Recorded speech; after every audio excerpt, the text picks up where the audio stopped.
ملک بھر کی طرح کوئٹہ میں بھی پشتون کلچر کے عالمی دن کے موقع پر پشتونخوا نیشنل عوامی پارٹی کی جانب سے پروگرام کا انعقاد کیا گیا۔ اس موقع پر قبائلی عمائدین سمیت کوئٹہ کی عوام نے کثیر تعداد میں شرکت کی۔ انہوں نے اپنے اتحاد و بھائی چارے کا عملی مظاہرہ کیا، جبکہ پشتون تاریخ سے منسلک مختلف سٹالز بھی لگائے گئے۔ شرکاء کا کہنا تھا کہ یہ دن نہ صرف ہماری ثقافتی پہچان کی علامت ہے بلکہ امن، محبت اور بھائی چارے کا پیغام بھی دیتا ہے۔ پشتون کلچر ڈے کا مالامی دن ہے۔ کلچر ڈے اس لیے کہ ہم اپنی ثقافت کو زندہ کر سکے، اپنے نوجوان نسل کو بتا سکے کہ آپ کا اپنا کلچر ہے، اپنا تہذیب ہے، اپنا تمدن ہے۔ اور ہم دیکھ رہے کہ اسٹال لگے ہوئے ہیں، بہت پرانی چیزیں، سینکڑوں سالہ پرانی چیزیں پڑی ہوئی ہے جو ہمارے آبا و اجداد جو ہے نا وہ استعمال کرتے تھے۔ تو اسی وجہ سے آج یہ کلچر ڈے جو ہے نا اس کی اہمیت آج کے حوالے سے وہ دوبالا ہو جاتا ہے۔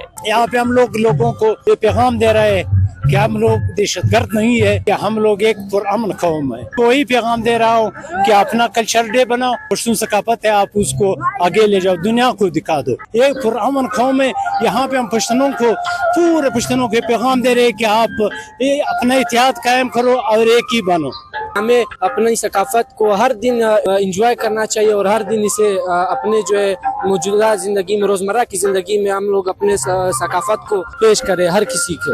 جہاں بھی پشتونوں میں کوئی پیغام ہے کہ وہ اپنی ثقافت کو نہیں بولے، چاہے جہاں بھی ہو، کوئی ہمیں پیغام دے کہ یہ اس کو نہیں بولے۔ اس تقریب میں نوجوانوں نے پشتون روایتی رقص بھی پیش کیا، جبکہ شرکاء نے واضح پیغام دیا کہ پشتون قوم کبھی بھی انتہا پسندی یا نفرت کی سیاست پر یقین نہیں رکھتی، بلکہ امن، ترقی اور بھائی چارے کو اپنی پہچان سمجھتی ہے۔ شرکاء کا کہنا تھا کہ بلوچستان کی عوام کو اپنی ثقافت، امن اور روایات پر فخر ہے۔